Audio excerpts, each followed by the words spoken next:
Catastrophe in California. A Los Angeles disaster movie roars to live. Whoa. This was like an 80-mile, an hour blowtorch. I came out and I saw a fireball. Tonight, homes in ashes. Oh, God, it's gone. I hadn't cried until I got here. Lives in chaos. My parents tried to get me out of here, but I couldn't leave. I can't go. 51 years I've been in this house. Heroes in action. The flames are still burning and questions are burning too. Why is there no water in the hydrants? Is it going to be different next time? It has to be. LA's landscape changed forever.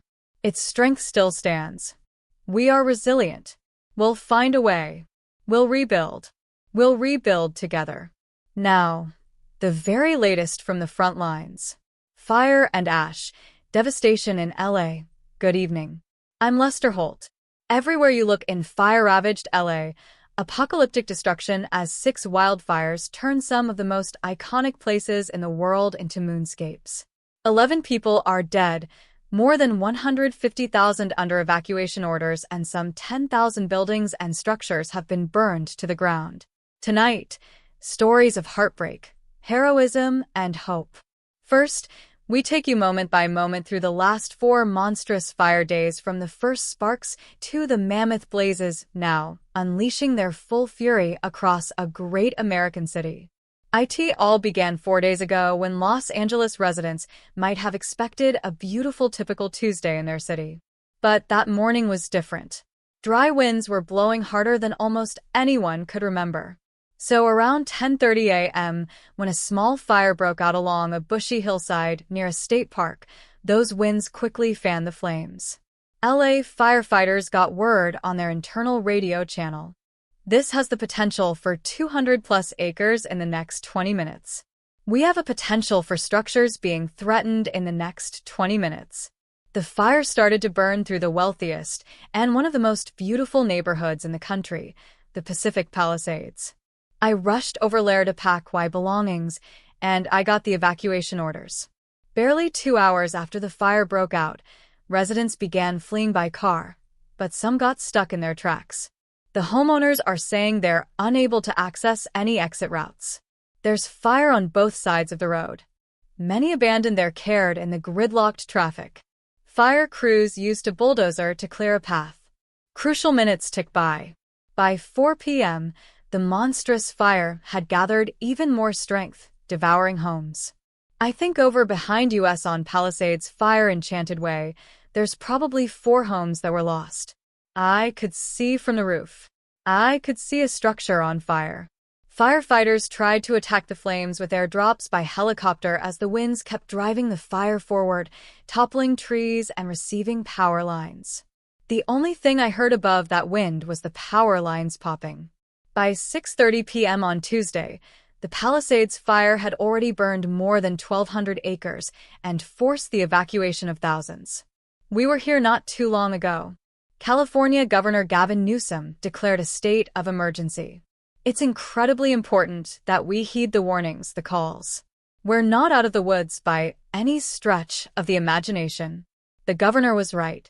Just as he and his team were speaking, another fire broke out in Altadena, a small foothill community to the east of the Palisades. Officials would name it the Eaton Fire, after a canyon near its origin. This is your house? This is my house. The backyard is on fire. I'm out of here. That new fire blew up rapidly in the darkness, expanding its scale, forcing the evacuation of this assisted living facility. You'll see the people on stretchers and just the rapid effort to get these people out of harm's way. As the night wore on, the hurricane-force winds reached upwards of 75, even 100 miles per hour, making it unsafe for those helicopters to fly. We're trying to surround the fire, break it up into different divisions, so we can orchestrate an effective attack on it. On Wednesday morning, plumes of smoke rose out of the canyons and blotted out the sun. The Palisades fire had continued its march west, scorching 5,000 acres in its path. You can see these coastal beachfront homes erupting in flames. An estimated 1,000 structures had been razed by the fire.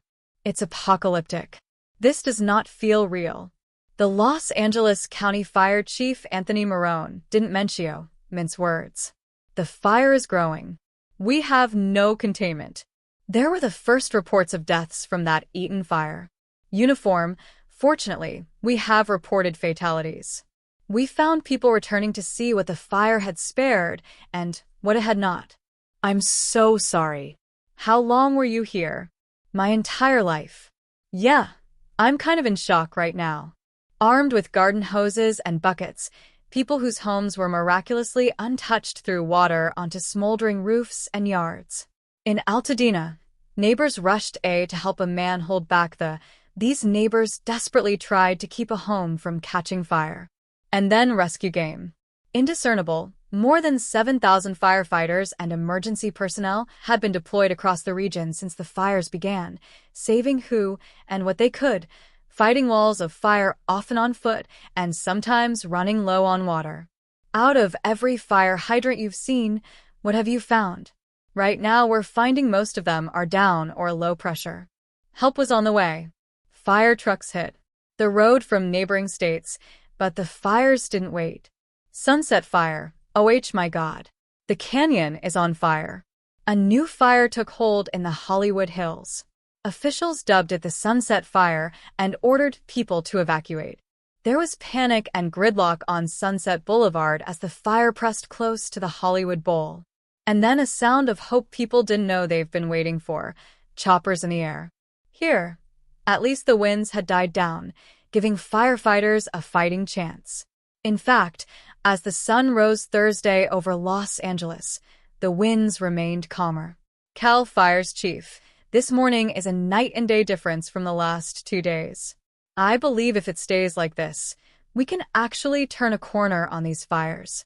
Firefighters were making significant headway on the Sunset Fire in the Hollywood Hills, and officials lifted evacua orders there. As they gathered with reporters, they revealed how much had been lost so far in places like Altadena. The Eaton fire remains estimated to be 10,600 acres, and we have 0% containment.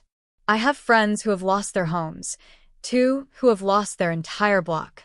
Closer to the coast, the Palisades fire burned more than 17,000 acres. The air was so toxic schools throughout the region were closed.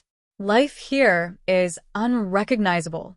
We can smell all of the chemicals and things that were inside these properties that were burning. It's just complete devastation, but home after home destroyed.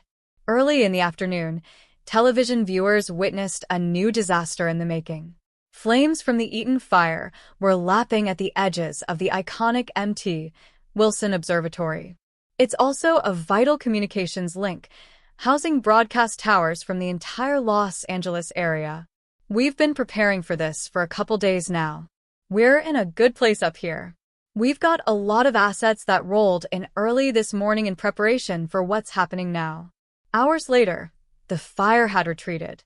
Late Thursday, authorities imposed a curfew on the 2 largest evacuation zones to prevent looting and called in the California National Guard to assist. But fire, of course, remained the biggest threat.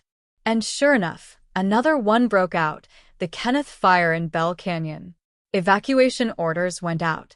We keep seeing these fires pop up in different places. If you're told to evacuate, then get the hell out. By this morning, the death toll had climbed to 10 people. And tonight the cause of all these fires remains under investigation. As Los Angeles neighborhoods continue to burn, people are bracing for whatever may come next. I don't know how we recovered, but I do know that we will rebuild, and we're going to rebuild together. When we come back, residents.